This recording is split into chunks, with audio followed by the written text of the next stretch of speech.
R$ 2,33, pouco menos de R$ 70 por mês. Com esses valores, vivem 1.500.000 pessoas em todo o estado do Ceará. Isso representa 17% da população de todo o estado vivendo na extrema pobreza.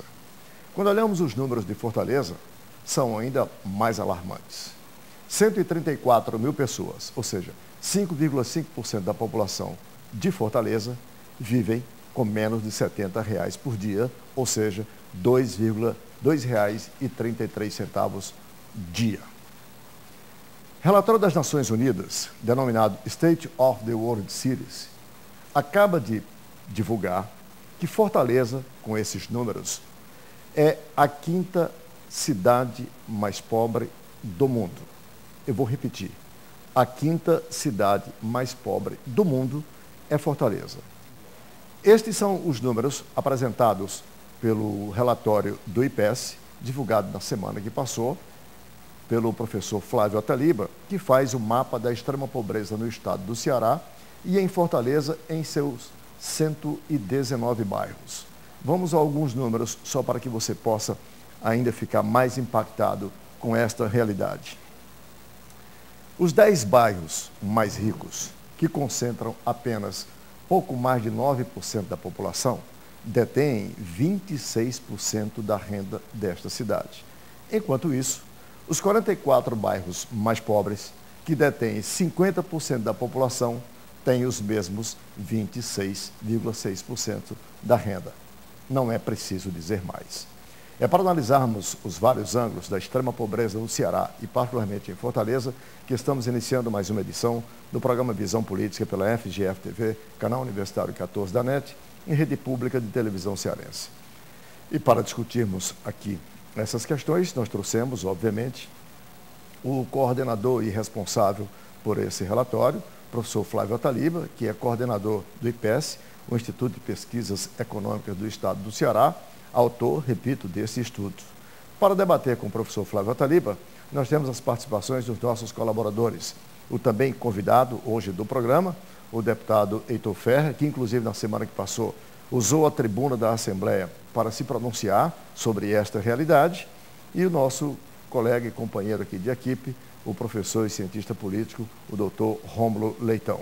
Eu sou Arnaldo Santos. Peço a você, assinante, apenas um minuto para um rápido intervalo e já voltamos com mais uma edição do programa Visão Política.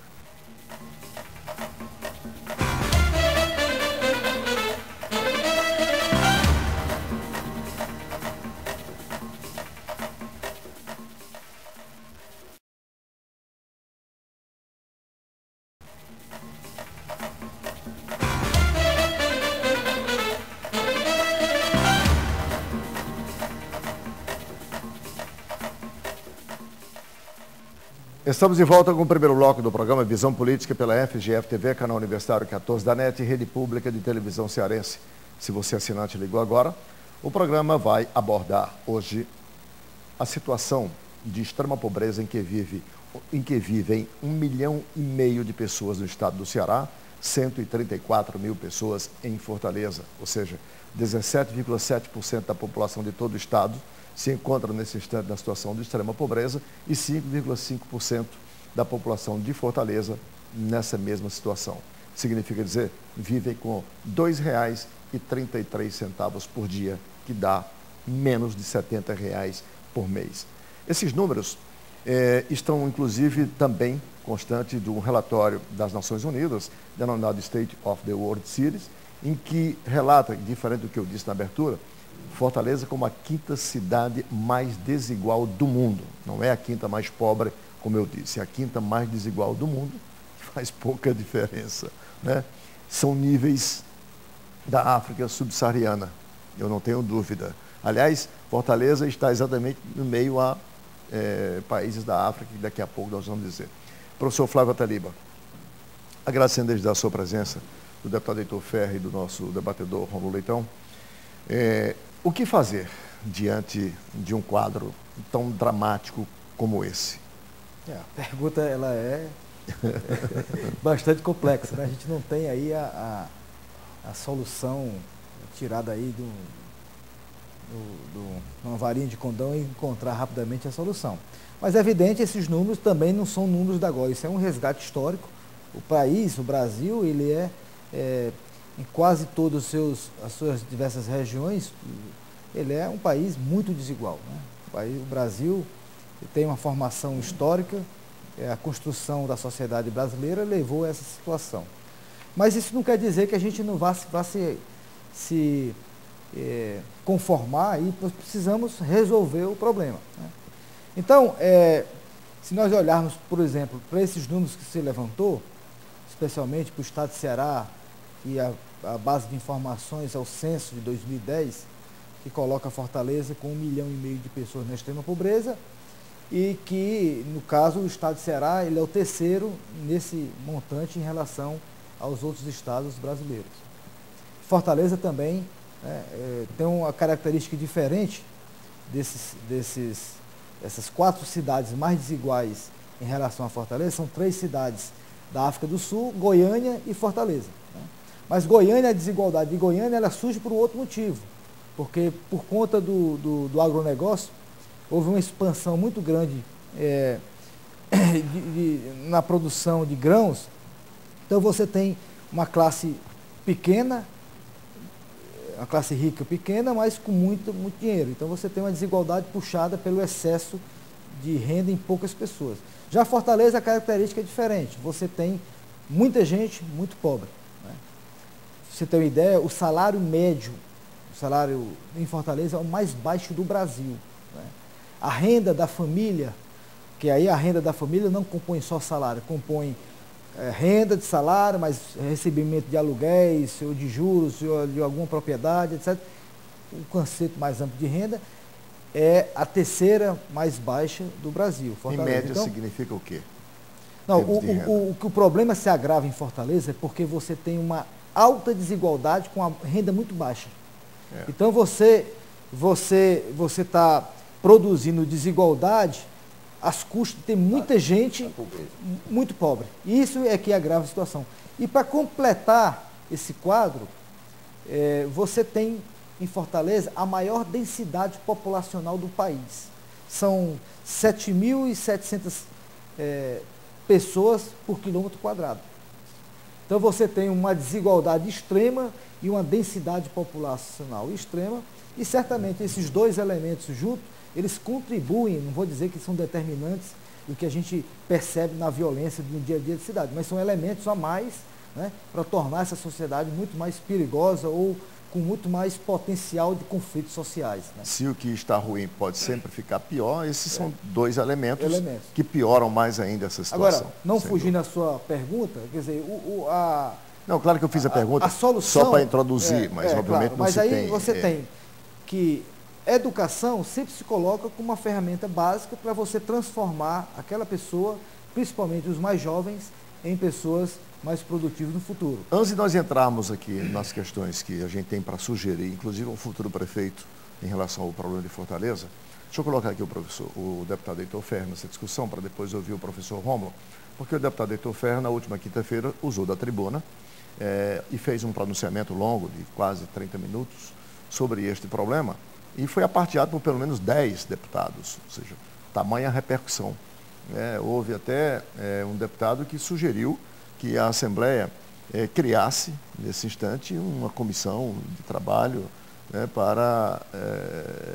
no sentido de erradicação da pobreza extrema no estado do Ceará. Deputado Heitor Ferri. Olha, Arnaldo, qual a sua percepção para um problema dessa magnitude? Esses dados não podem ser banalizados, né, Thalita? É um dado que nos envergonha e também, para ser justo, não cometer aqui leviandades, é um dado que vem, são números que vêm ao longo da construção do país. Agora, são os nossos construtores, os construtores das cidades, os construtores do Estado e os construtores do Brasil.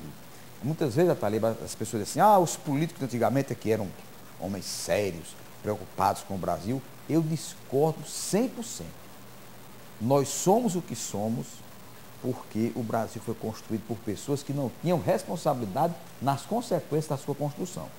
O Brasil hoje é a 6ª economia do mundo, é o 6º país mais rico do planeta e detém esses números vergonhosos. O estado do Ceará, né, Bahia, Maranhão, são os 3 estados que detêm mais número de pobres, justamente onde se dominou por anos e anos as hegemonias políticas, né? Mas o que eu percebo, Arnaldo, desses dados importantes que, a bem da verdade, o governo do Estado desnuda, expõe, e eu parabenizei o professor Flávio Ataliba e a sua equipe, porque isso está dentro do site oficial do governo, e é importante que as pessoas tenham conhecimento disso, oriundo do próprio governo, que poderia, de certa forma, mascarar, mas não. São dados reais, mostrando que o estado do Ceará tem esse número de miseráveis, né, pobreza extrema, e que eu fiz uma defesa no seguinte aspecto: os pobres vivem nas cidades. Portanto, o problema a origem do problema sendo lá, eu acho que a origem da solução também tem que ser lá. O gestor é muito mais fácil. Eu considero o Brasil como um ser humano inteligente, que por ser inteligente demais, subestima o estudo, subestima a busca da leitura, a busca do exercício, e por conta disso, termina ficando para trás dentro de uma sala de aula de 50 alunos. O Brasil, por ser muito rico, extenso, termina abandonando suas áreas e dá no que dá, né? Salto Ou seja, salto alto. Salto alto. Ou seja, como as pessoas moram nas cidades, cabe aos gestores, e esses dados são importantíssimos, né? Cidade, por exemplo, como Granja, que tem a metade da população como miserável. É o município mais pobre do estado do Ceará, é Granja. Depois vem Choró, Salitre, né? Então, Arnaldo, a solução deva ser provocada. 50% na extrema pobreza, não na extrema pobreza, ou seja, não. Aquele que ganha até R$70 mês. Ganhou 72, já é outro patamar, não é mais extrema pobreza, é só pobre, né? Só pobre. Então, Arnaldo, o que tem que ser feito, eu acho que eu levantei essa questão na Assembleia, isso tem que ser um dado que tem que ser repetido diariamente, cotidianamente.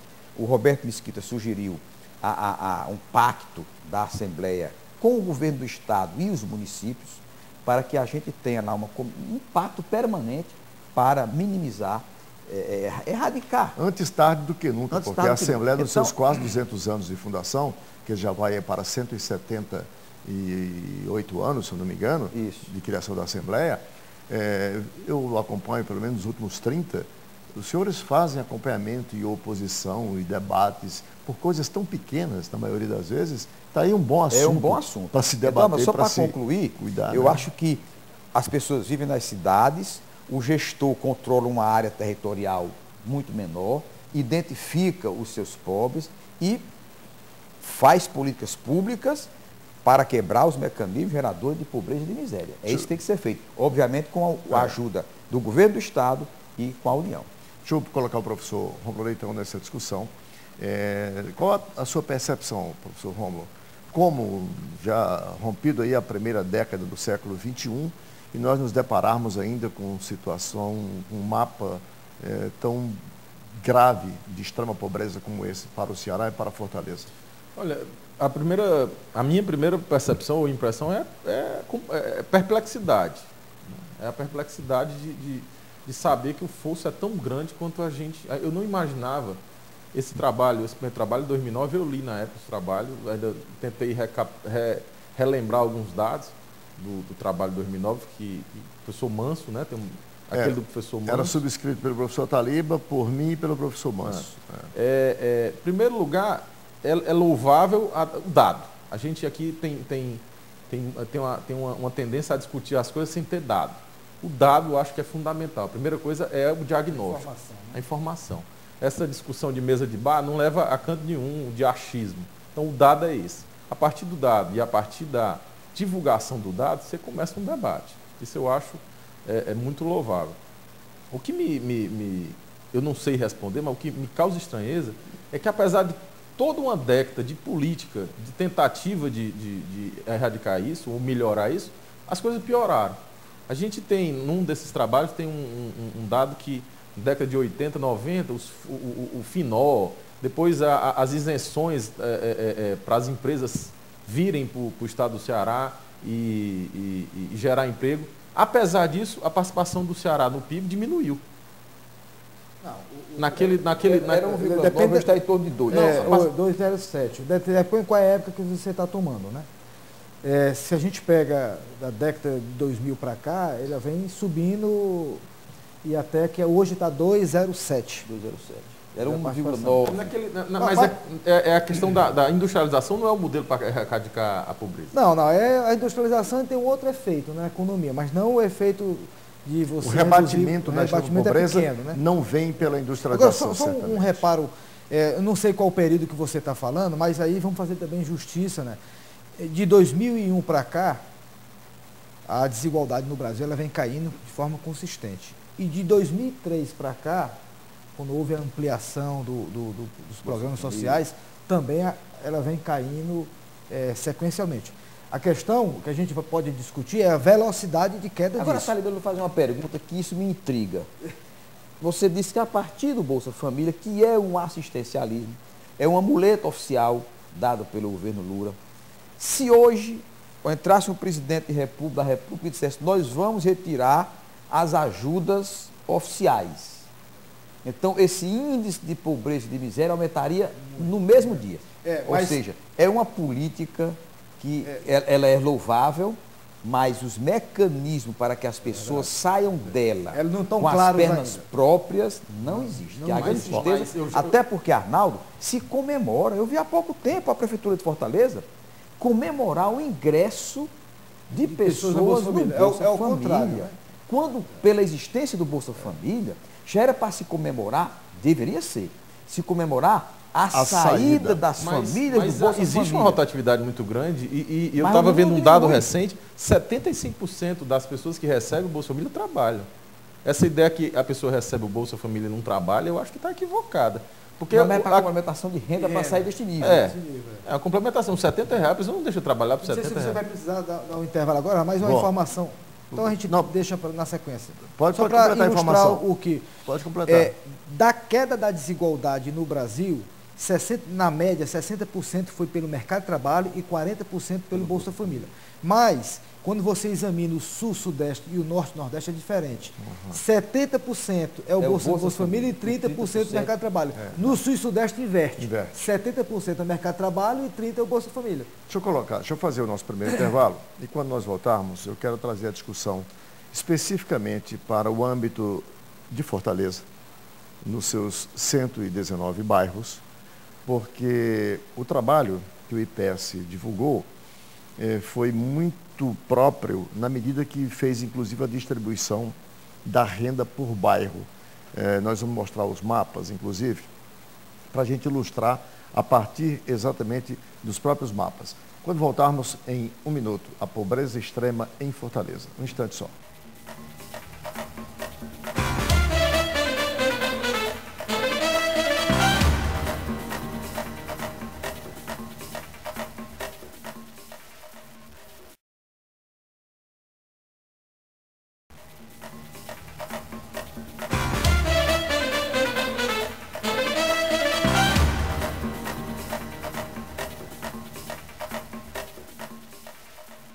Estamos de volta com o segundo bloco do programa Visão Política pela FGF-TV, canal universitário 14 da NET e Rede Pública de Televisão Cearense.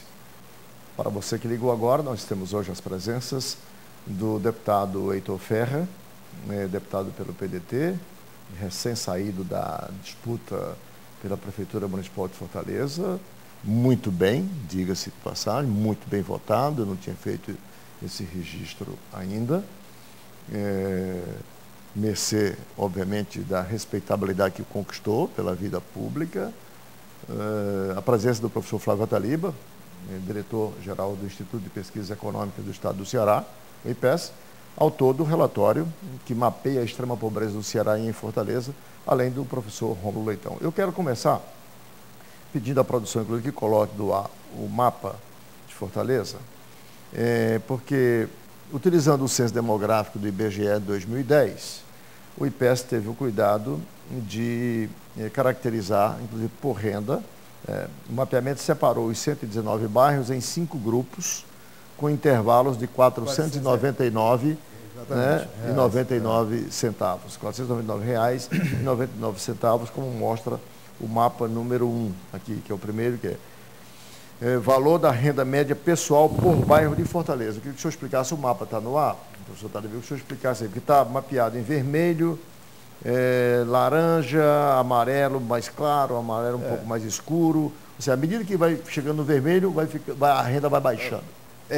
Você tem, principalmente na Regional 2, que são os bairros mais conhecidos, Aldeota, Meireles, Dionísio Torres, Cocó, de Lourdes. Então são os bairros que têm mais renda, que está em vermelho no mapa. Aí, né? Nós temos também o mapa, ele pode mostrar também, o mapa pelas regionais.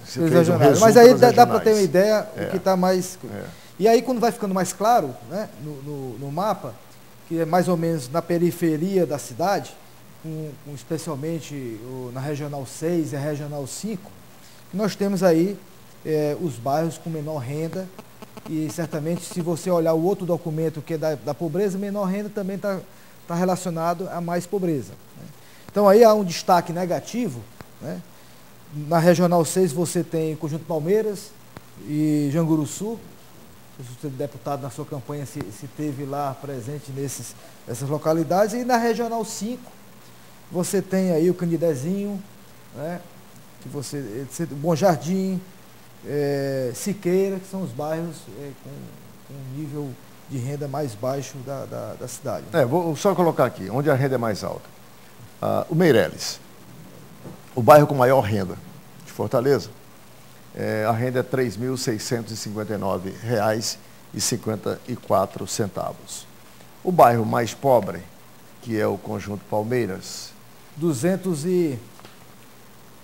lá no final, R$ 239. R$ 239.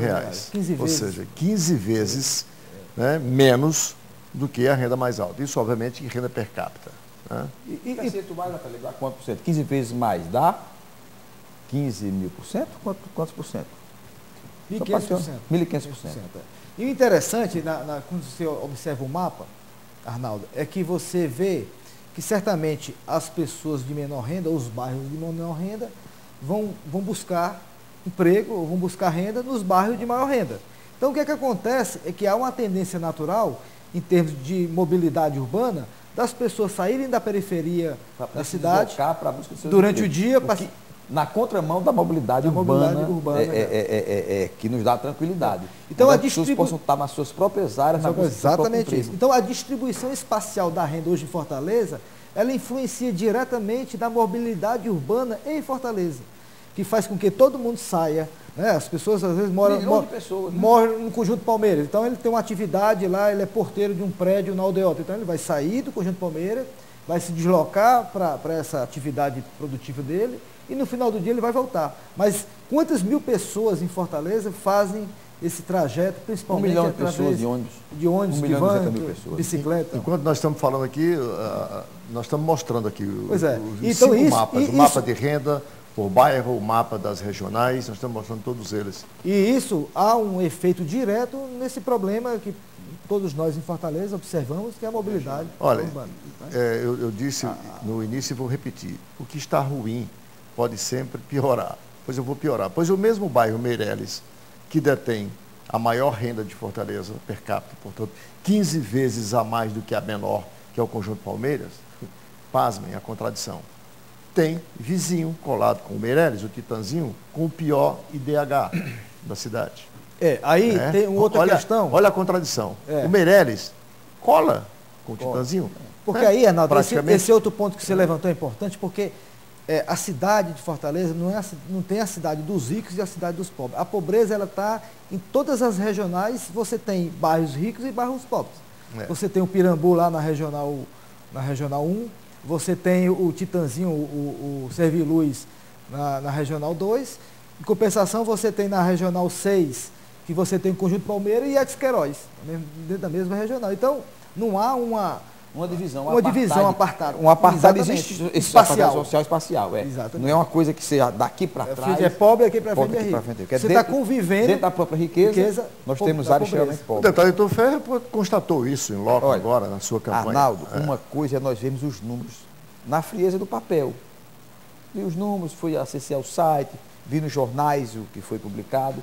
Agora, outra coisa é você presenciar, ir nesses bairros, como eu fui a todos eles, caminhei por todos esses bairros, onde nós temos, professor Ataliba, verdadeiras Venezas. Agora, contrariamente, de maneira muito diferente, Venezas, aqui, não cortada pelas águas, mas cortadas Pelos por canais esgotos, italianos, mas pelos esgotos. cortadas pela fossa a céu aberto. As casas não têm esgotamento sanitário, as pessoas, as moradias são de péssima qualidade. Tanto é que nós temos um déficit de moradia que abrange essas pessoas em torno de 150 mil moradias. Né? Diz que é uma demanda de 70 com uma necessidade de mais 80. Então, 150 mil moradias seriam necessárias para dar essa condição a esses miseráveis. Agora, Arnaldo, o que é pior de tudo isso não é a pobreza. Eu não considero que a pobreza seja o problema pior. É péssimo, é terrível. O grande e grave problema é a desigualdade social.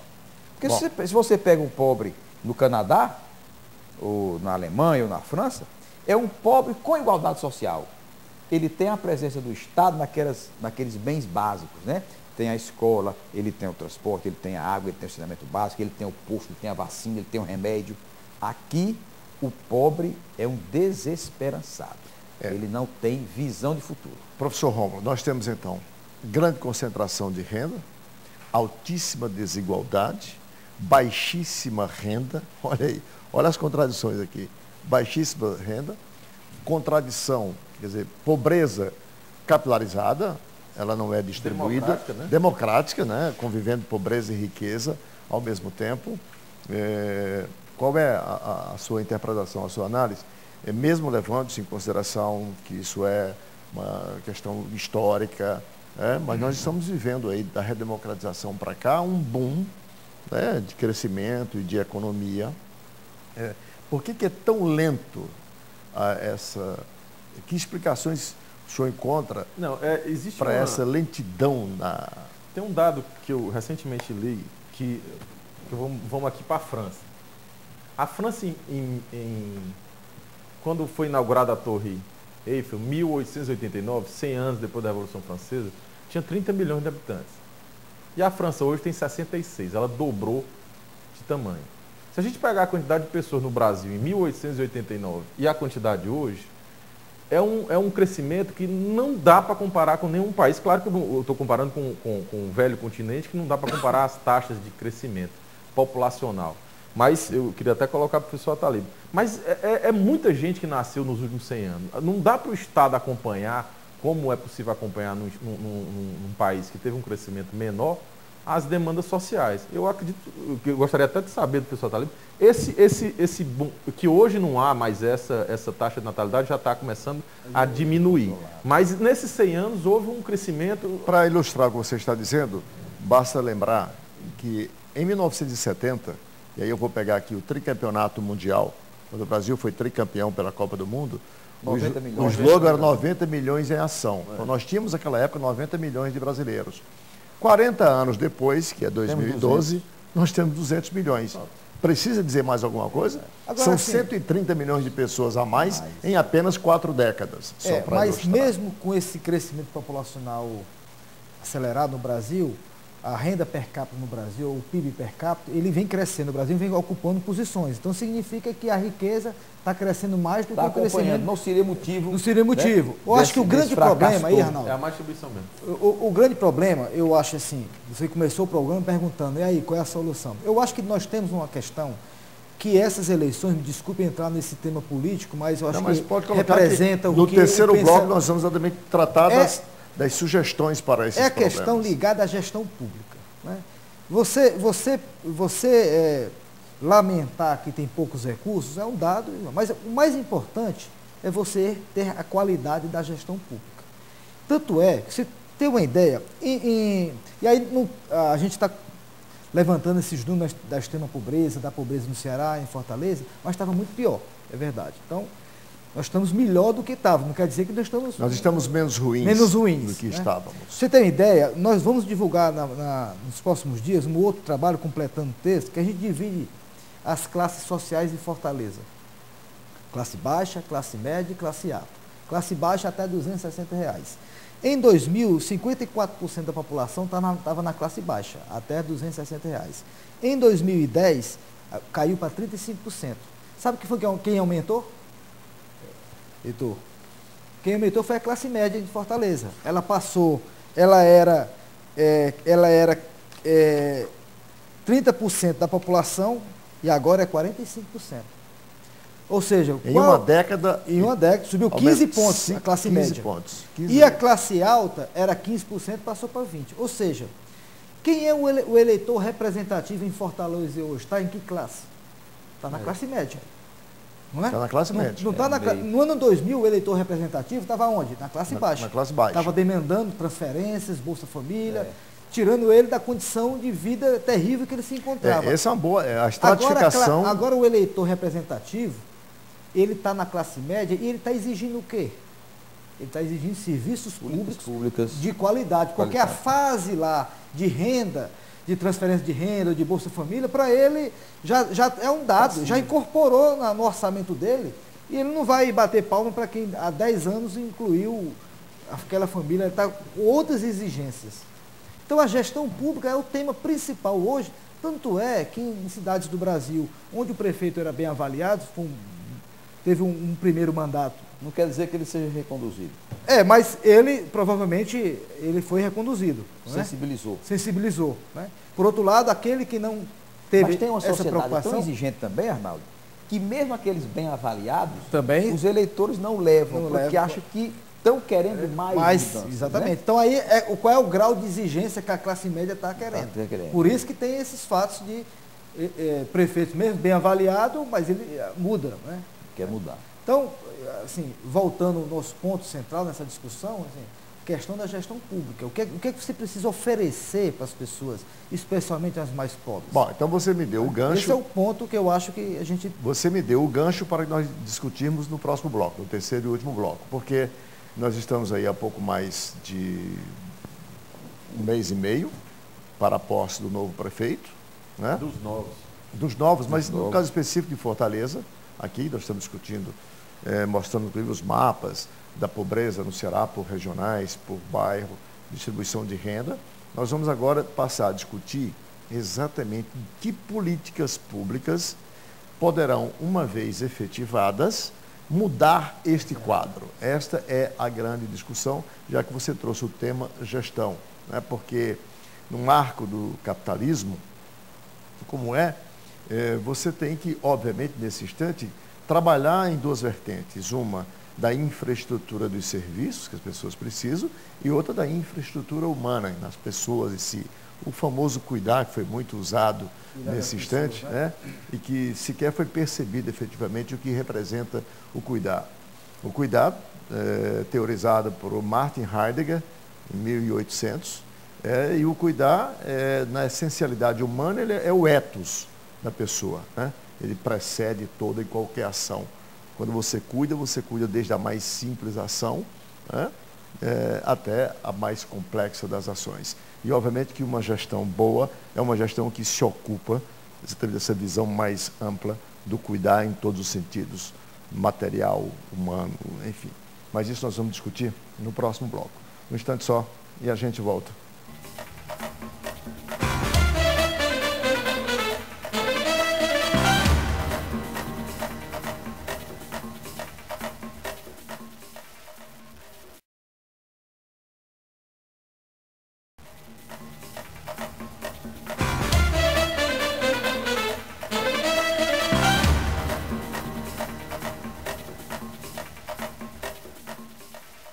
De volta com o terceiro e último bloco do programa Visão Política pela FGF TV, canal Universitário 14 da NET e Rede Pública de Televisão Cearense. Para você, assinante, nós temos hoje as presenças do deputado Heitor Ferrer, do professor Flávio Ataliba, diretor-geral do IPES, Instituto de Pesquisas Econômicas do Estado do Ceará, que na semana que passou divulgou mais um relatório mostrando o mapa da extrema pobreza no Estado e particularmente em Fortaleza. Nunca é demais repetir, 1,5 milhão de pessoas vivem na pobreza extrema em todo o Estado, ou seja, dos seus 184 municípios, isso equivale a 17% da população desse Estado. Quando trazemos para Fortaleza, são 134 mil pessoas nessa situação, vivendo com R$ 2,33 por dia, pouco menos de R$ 70 mês, né? Então, isso já diz tudo. E temos também a presença do nosso colaborador, o professor Rômulo Leitão, que eu, lamentavelmente, já anuncio para o nosso assinante.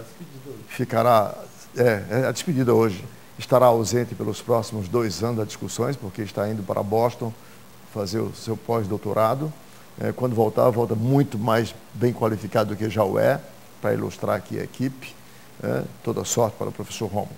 Bom, vamos colocar. No bloco anterior, o professor Taliba, deputado Heitor, trouxe uma questão que me parece muito pertinente para o momento. Fortaleza, no dia 1º de janeiro, terá um novo gestor, trata-se do jovem deputado, presidente da Assembleia, Roberto Cláudio. A exemplo dos demais 183 municípios, também darão posse seus novos prefeitos. E como o estudo traz o Ceará e trouxe Fortaleza, eu vou me deter aqui a Fortaleza.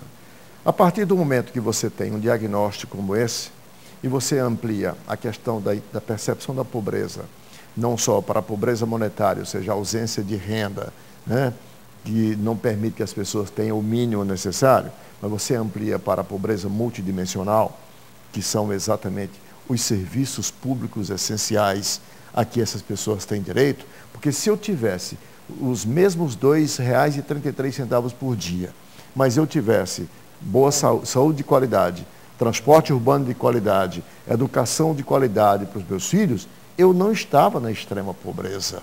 Tá? Então a questão é de gestão. Qual é a perspectiva, a partir da visão que tem o novo prefeito, na sua percepção, deputado Heitor, do que o novo prefeito deverá se ocupar prioritariamente diante desse quadro? O Arnaldo, Atalib e Romulo. Com as obras da Copa do Mundo, essa semana, com a Copa do Mundo e as pessoas? Essa semana, jornais trouxeram que no final de semana simples, nós tivemos 20 assassinatos de sexta a segunda de manhã. Portanto, de sexta na verdade, domingo à tarde, que o jornal sai domingo de tarde. Não vai computar o que foi acontecido no domingo. Então, essa relação, não é que o pobre seja violento, ou que mate, ou que seja assassinado, não. É que a pobreza leva à desesperança. Então, nós estamos diante de um quadro onde nós, fortalezenses, vivenciamos, que é o que o Ataliba está trazendo, mostrando à sociedade, que vem mostrando já ao longo dos seus trabalhos, que nós somos uma cidade pobre, desigual.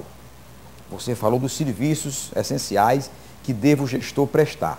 Escola de qualidade, atendimento ambulatorial, vacinações, transporte, né? Saneamento básico, moradia.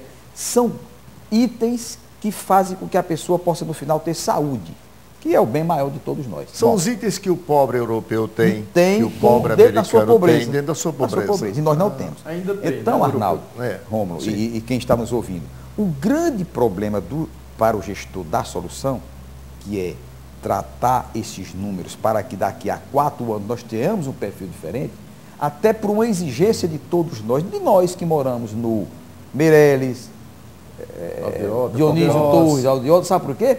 Porque da mesma forma que o Ataliba disse há pouco instante... Quero dizer que aqui no Meireles mora o senhor, o professor Rômulo. Tá? Eu não tenho esse privilégio de morar no bairro. Tá? Eu moro no Cocó, ali, vizinho umas favelinhas tem ali. Então, Ataliba, do mesmo modo que essas pessoas buscam o emprego nas áreas mais nobres, muitos deles buscam o sustento do seu crack também nas áreas mais nobres. Exatamente. Através dos assaltos, através do assassinato, através do estupro, através dessa violência que Fortaleza presencia, de homicídios. Então, o gestor, que eu desejo ao Roberto Cláudio, que tem nutro amizade pessoal e bem-querer, é que esses números sejam muito bem diferenciados, sejam trabalhados, que se identifique casa a casa, para que a política pública que ele possa implantar, possa no final de 4 anos ter dito, eu reduzi esses índices de pobreza absoluta, de miséria, em tantos por cento. E é isso que ele tem que fazer com missão de gestor da cidade de Fortaleza. E tem um detalhe, a grande maioria dos estudos, e o Arnaldo inclusive começou esse bloco falando, a condição de pobreza, ela está ligada a várias coisas. Mas agora, o que tem uma influência direta é a condição de domicílio. Né? Se você tem água encanada, esgotamento sanitário, energia elétrica, coleta de lixo adequada, etc., isso já contribui em muito para você sair dessa situação. Banheiro, é mais ou menos 70%. banheiro. Contribui em 70%, as estatísticas mostram que você contribui em 70%, 30% são outras coisas. Mas 70% já dá. Se o meio lhe oferece. Ele oferece. Isso, 70% isso já é uma esteira para você sair aumenta a probabilidade de 70% de você já sair dessa condição. Por quê? Porque você aumenta a sua produtividade, você passa a ter possibilidade. Uma noite bem dormida. A noite bem dormida, você vai fazer curso, seus filhos podem ir para a escola, você tem água encanada, você tem uma condição de saúde melhor, então a possibilidade de você procurar um emprego, dado que a sua condição de vida é sadia, é muito maior. Então você sai dessa situação. Agora, só para fechar o raciocínio, Arnaldo, outros investimentos públicos, e aí a questão fundamental que a gente não falou aqui, é a questão do planejamento. No Brasil, de uma maneira geral, se perdeu, né, há muito tempo, a referência do planejamento. Os números que nós estamos levantando, e vamos lançar um livro, já convidando já o seu telespectador, no dia 20 de novembro, na Assembleia, que é a coletânea de todas essas informações, inclusive entregar ao prefeito eleito, o deputado Roberto Cláudio, para servir isso de ajuda, de orientação, balizamento para suas ações. Mas o planejamento é fundamental para você utilizar esses números e pensar a cidade a partir deles. Era só só um dado que eu vi também sobre essa questão, é a quantidade de residências das pessoas na extrema pobreza que tem banheiro. É muito baixo o número até para da questão da dignidade. Você está falando, eu achei importante esse negócio. 70% contribui a moradia com 70% para o bem-estar, é isso? Essas condições presentes aumentam em 70% a chance de você sair da condição de miséria. Nós estamos falando do comezinho. Banheiro. Que é dar ao cidadão o direito a que ele faça suas necessidades fisiológicas de forma cidadã. Ou seja, uma fossa séptica, um banheiro, que ele não tem. Que isso é impensável, isso é inominável. Né? Bom, eu estou, então, aqui para colocar para todos. Olha, mas só um minuto, para contemplar o que vocês estão dizendo. Eu, em certo momento, nessas minhas caminhadas pelo centro da cidade, tive a necessidade de ir numa dessas casas para ir a um banheiro. E escolhi uma que constrangesse menos, porque não é que eu tivesse constrangimento de chegar numa casa pobre e pedir para ir no banheiro, lavar as mãos ou tomar um copo d'água, não. Eu não queria constranger. Dentre as casas, uma que eu achei que era melhor, quando eu entrei, eu digo, meu Deus, como é que uma família isso no vive centro, né? No centro, né? Aqui na periferia. Na periferia. Na periferia. Né? Na periferia. Eu caminhei muito certo. E precisei ir ao banheiro, e eu digo, meu Deus, como alguém que tem uma mulher, que tem a sua intimidade com a sua mulher, tem filhos, sobrevive dentro de um quartinho, dividido por uma mesa, dividido por uma panela, o banheiro completamente escancarado. Olha, a situação de pobreza, para quem vive, é terrível. Agora, nos choca muito em ver os números. Agora, nos estarrece a visita em loco. Eu queria colocar aqui na seguinte perspectiva, já que o tema central, no fundo, é gestão, quando você não tem a base de dados, as informações, fica difícil porque você vai agir, né, no empirismo, no achismo, no seu sentimento, na sua sensibilidade política. Eu tenho a impressão que as coisas agora podem se modificar, porque o prefeito tem diante de si o diagnóstico feito da extrema pobreza em Fortaleza, da mesma forma que o governo do estado tem o diagnóstico feito da extrema pobreza no estado do Ceará. Ora, a partir desse relatório, dessa radiografia, vamos chamar assim, está muito fácil constituir uma boa equipe técnica, terá que ser uma boa equipe técnica, para formular em cima dessas informações as políticas que quiser desenvolver para essas ações. O diagnóstico está feito. Está feito o diagnóstico. Pois é, eu queria saber o seguinte, professor Taliba. Nesse caso, no âmbito municipal, que isso é uma questão de macroeconomia também, né? A questão da pobreza não é o município só que vai resolver, ele vai contribuir. É necessário ter uma centralização de um órgão para cuidar dessas ações ou fica uma fundação para fazer habitação, a outra para a saúde? Há uma coordenação do âmbito municipal? O Estado do Ceará tem um O deputado FECOP. Heitor pode... Olha, com a sua... eu acho que tem que ter um órgão que controle especificamente o planejamento para quebrar os mecanismos geradores de pobreza. E essa quebra de mecanismos geradores de pobreza, você vai precisar de todos os setores da administração pública para solucionar. Uma delas que eu considero fundamental são essas que o professor falou. Você tem que identificar os locais e as pessoas, porque qual é a dificuldade que tem o gestor dentro de um bairro, sabendo as áreas que nós temos aí, localizar as famílias que estão nesta área e de muito risco. Identifica quem são eles, vai ver a casa, vai ver a condição sanitária, vai ver se tem banheiro, se tem aparelho sanitário. É o que nós chamamos, de mapeamento dessas pessoas. Porque mapeia não pode ver e oferta uniformemente. Públicos mínimos. Não pode ver uniformemente. Eu lembro, inclusive, que na reeleição do governador Cid Gomes, eu estava ainda no meu pós-doutorado lá no CAEM com o professor Taliba, e nós fizemos um documento em que nós propunhamos, aquele documento que foi entregue a ele ainda durante a campanha, a necessidade urgente de se fazer o mapeamento das pessoas em extrema pobreza no estado do Ceará. Porque esses relatórios são relatórios a partir da renda per capita dos dados do censo do IBGE de 2010. Entretanto, você não pode prescindir de localizar essas pessoas no seu território geográfico para aí fazer um levantamento e um estudo de em que condições essas pessoas que estão na extrema pobreza habitam, porque em alguns locais precisam de muito mais intervenção do Estado do que em outros. Quer dizer, e me parece que que o deputado Roberto Cláudio tem em mãos agora os elementos suficientes para fazer isso aqui em Fortaleza, professor Flávio Taliba.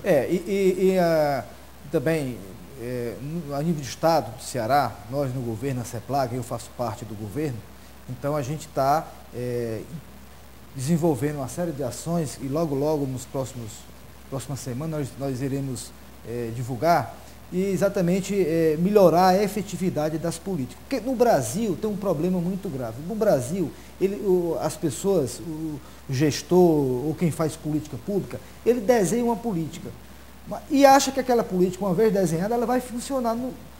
O desenho de uma política é apenas o primeiro passo. Você precisa desenhar a política, implementar a política, checar se está funcionando e cobrar os resultados. E depois cobrar os resultados e corrigir caso seja necessário.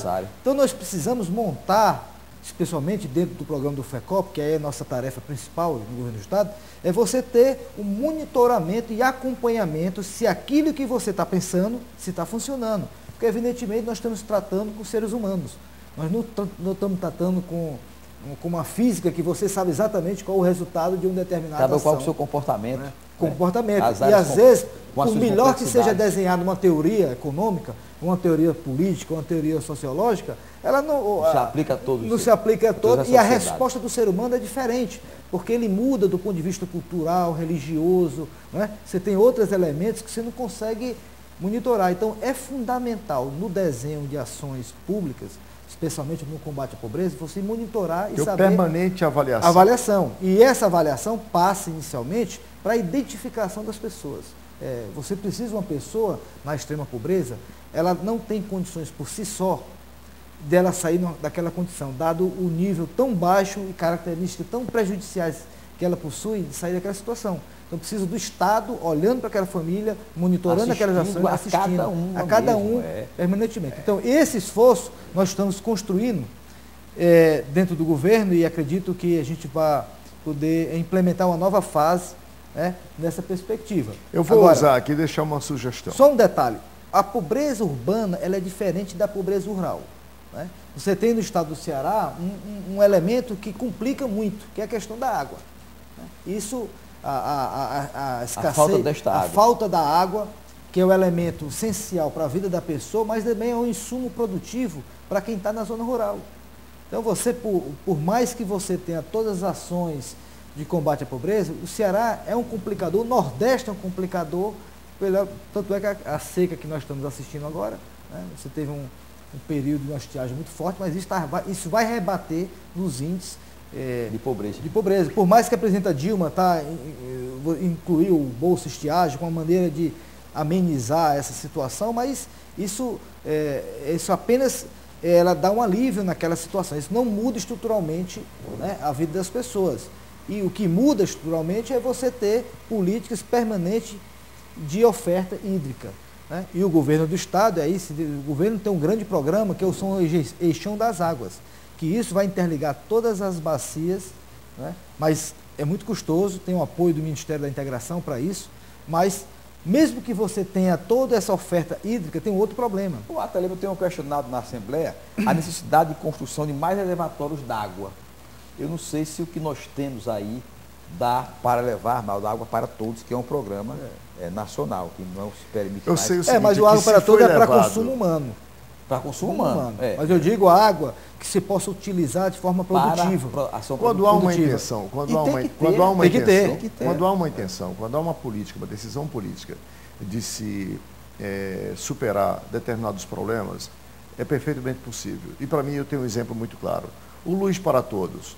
O mesmo país com as dimensões continentais que precisava de energia e resolveu. Está universalizado. Está universalizada a Ceará energia tá hoje no Brasil. universalizado. Rara, 99 Pode igualmente universalizar a água. Por uma razão muito simples. A própria energia é oriunda da água. Nossa energia, 80% dela vem das Mas hidrelétricas. você está falando Hoje universalizar é que a água você para consumo tem. humano? Ou Para consumo humano, Isso é pelo política menos, definida. porque isso é o básico. Isso é possível. né? Cisternas. Pelo menos. Quer dizer, então você não há programas aí em curso. Aliás, promessa do atual governante de até o final do seu governo universalizar. E há a um água do esforço estado muito do grande Ceará. nessa direção. E eu vou deixar uma sugestão aqui ao futuro prefeito Roberto Cláudio, que é paralelo às ações da Copa do Mundo, que tem que ser feitas, que são as intervenções urbanas, estruturais e físicas que vão ficar aí, quer dizer, no imaginário coletivo para o resto da vida, que ele vai fazer, porque existem os recursos para isso.